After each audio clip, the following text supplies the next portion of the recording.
Chemical reactions shape our world, powering life and technology. Among these, oxidation-reduction or redox reactions are everywhere, from batteries to our own metabolism. Redox reactions are all about the transfer of electrons between substances. One substance loses electrons, is oxidized, while another gains them, is reduced. This exchange drives phenomena like rusting iron, burning fuel, and even photosynthesis. Redox principles are central to all branches of chemistry. They explain why metals corrode, how plants capture sunlight, and how disinfectants work. Even a single electron transfer, multiplied across countless atoms, can have massive effects. In this guide, we'll define oxidation and reduction, explore electron transfer, introduce oxidation numbers, and learn to identify and balance redox reactions. Let's dive into the unseen exchanges that power our world. Every redox reaction, a cornerstone of chemical processes, involves two intricately linked processes: oxidation and reduction. These two concepts are fundamental to understanding how elements and compounds interact. Oxidation, in its simplest form, is the loss of electrons. It's a process where a substance gives away its negatively charged particles. Reduction, on the other hand, is the gain of electrons. A substance accepts these negatively charged particles, becoming more negative in the process.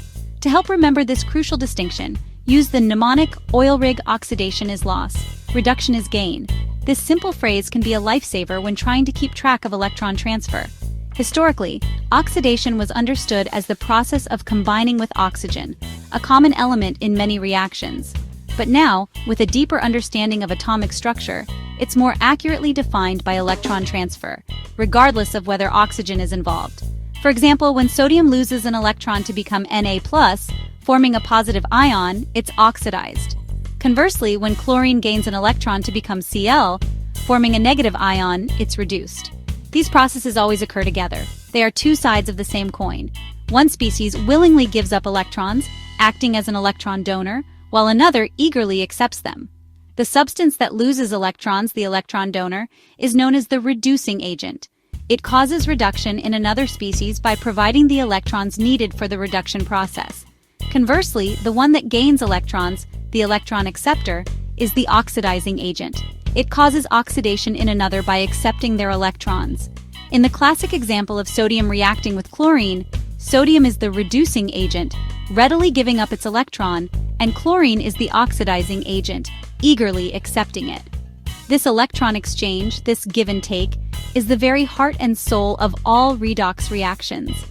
Oxidation and reduction are inseparable. Like two dancers in a perfectly choreographed routine, one cannot happen without the other.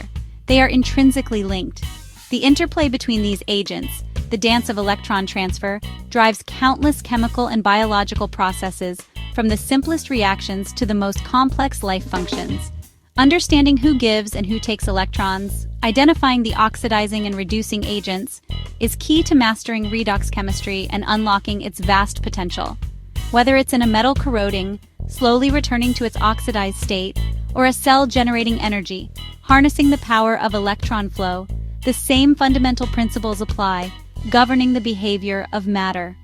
Redox reactions are everywhere, constantly occurring around us, shaping both the natural and technological worlds, influencing everything from the air we breathe to the devices we use. Grasping these basics unlocks a deeper understanding of chemistry and its profound impact on our lives. Electrons are the fundamental currency of redox chemistry, the driving force behind countless chemical transformations. These tiny, negatively charged particles dictate how atoms interact and bond with one another. It's all about electrons moving from one atom to another, a dynamic dance of charge that reshapes the molecular world. This transfer of electrons is the very essence of oxidation-reduction reactions. This transfer is fundamentally driven by electronegativity, an atom's inherent ability to attract electrons towards itself within a chemical bond. It's a measure of how strongly an atom pulls on shared electrons. Highly electronegative elements, such as the notorious electron grabbers oxygen and fluorine, exert a powerful pull on electrons, forming strong and stable chemical bonds. Conversely, metals like sodium, with their low electronegativity, readily give them up with relative ease. To illustrate this, imagine a strip of zinc metal being placed into a solution of copper sulfate, a classic example of a redox reaction in action. In this scenario, zinc atoms willingly lose electrons, a process we call oxidation, while copper ions present in the solution eagerly gain those electrons, undergoing reduction.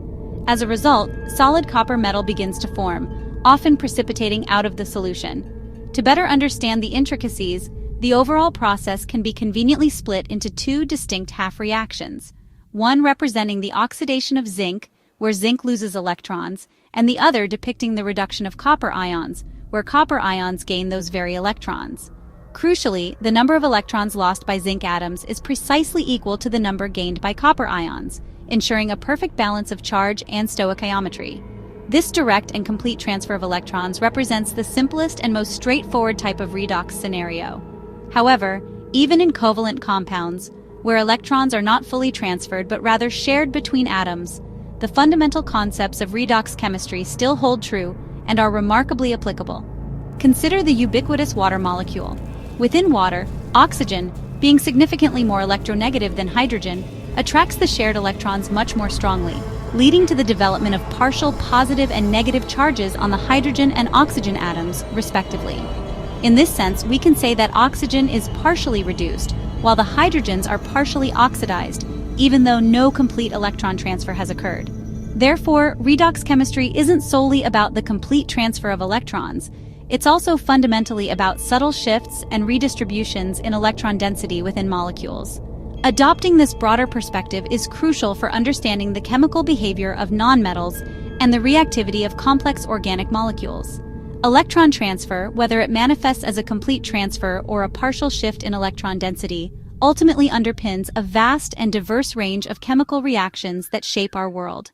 Therefore, recognizing these fundamental patterns and principles is absolutely essential for gaining a deep understanding of both simple and complex redox systems. Redox chemistry is, at its very core, the captivating story of electrons in perpetual motion, constantly shaping and reshaping the molecular landscape around us. To track electron movement, chemists use oxidation numbers, a formal way to assign charges to atoms and compounds. Oxidation numbers help us see which atoms lose or gain electrons, even when bonds are covalent. The rules are simple. Elements in their pure form are zero. Ions have oxidation numbers equal to their charge. Oxygen is usually -2, hydrogen +1. The sum of oxidation numbers in a neutral compound is 0. In ions, it matches the ion's charge. For example, in sulfuric acid, H2SO4, hydrogen is +1, oxygen is -2, and sulfur must be +6 to balance the molecule. By comparing oxidation numbers before and after a reaction, we can spot which atoms are oxidized or reduced. An increase in oxidation number means oxidation. A decrease means reduction. This system works for any reaction, making it a universal tool for redox analysis. Mastering oxidation numbers is key to understanding and balancing redox reactions. When it comes to identifying redox reactions, a powerful tool at your disposal is the concept of oxidation numbers. By assigning and tracking oxidation numbers, identifying redox reactions becomes remarkably straightforward, allowing you to quickly determine if electron transfer is taking place. The key question to ask is simple. Does any element's oxidation number change from the reactant side to the product side of the equation? If the answer is yes, then congratulations, you're dealing with a redox reaction. It's that simple. For example, let's consider the classic example of methane combustion. CH4 plus 2O2 reacts to produce CO2 plus 2EH2O. In this reaction, carbon goes from an oxidation state of -4 in CH4 to +4 in CO2, meaning it has been oxidized, losing electrons. Simultaneously, oxygen goes from 0 in O2 to -2 in the products, indicating it has been reduced, gaining electrons. Since both oxidation and reduction occur in this reaction, we can confidently confirm that it's indeed a redox reaction. Remember, not every single element in the reaction needs to change its oxidation number.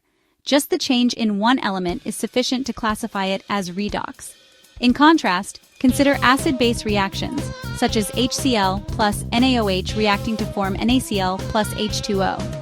In this case, a careful examination will show no change in oxidation numbers for any element involved.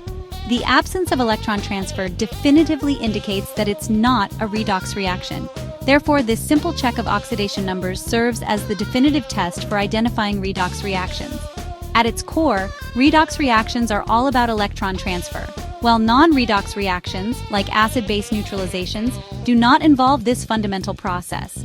By skillfully using oxidation numbers, you can quickly and accurately classify virtually any chemical reaction you encounter.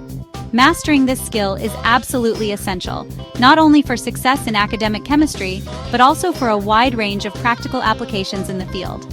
Therefore, learning how to confidently identify redox reactions is the crucial first step towards truly understanding their profound impact on the world around us. Redox chemistry is everywhere in daily life. Rusting iron is a classic example. Iron atoms lose electrons, oxidized. Oxygen gains them, reduced, forming rust. This slow electron transfer weakens structures and costs billions in repairs. Galvanization protects iron by coating it with zinc, which oxidizes first, sacrificing itself. On a biological level, cellular respiration is a vital redox process. Glucose is oxidized to carbon dioxide, releasing energy. Oxygen is reduced to water. The energy from this controlled redox reaction is stored in ATP, powering our cells. Every breath and every heartbeat depend on redox chemistry.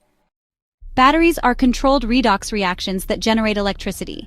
In a battery, oxidation and reduction occur in separate compartments, forcing electrons to travel through a wire, creating electric current. Take the Danielle cell. Zinc is oxidized, releasing electrons. Copper ions are reduced, gaining electrons. The salt bridge allows ions to move, maintaining balance, while electrons flow through the circuit. This flow powers devices from flashlights to smartphones. All batteries operate by separating oxidation and reduction, harnessing electron flow for useful work. When reactants are used up, the battery dies. Rechargeable batteries reverse the reaction with external power, restoring the original chemicals. Redox reactions are the foundation of modern portable energy. Balancing redox reactions requires more than just counting atoms. You must also balance electrons. The half-reaction method is the systematic approach. Split the reaction into oxidation and reduction halves. Balance all elements except oxygen and hydrogen first. Add water to balance oxygen, H+ to balance hydrogen in acid, then electrons to balance charge. Multiply half reactions so electrons lost equal electrons gained, then add them together. Cancel out electrons and any species appearing on both sides.